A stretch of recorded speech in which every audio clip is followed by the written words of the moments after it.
I'm professional organizer Amanda Leblanc here today to talk to you about organizing your closet. So we're talking bins. So in my closet, I was able to kind of bring in a more custom look by bringing in these wooden bins. I bought them and painted them to match actually the fabric that I wanted to bring in here.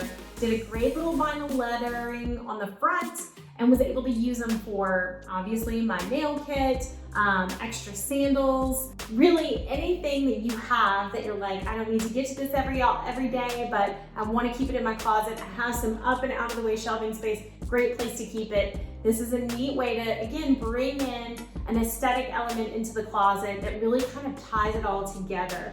You're much more inclined to maintain it if it appeals to you. It is proven time and time again. So I hope that all of these things help you to get inspired for your closet. But if you need more inspiration, don't hesitate to check out organizedliving.com. See you next time.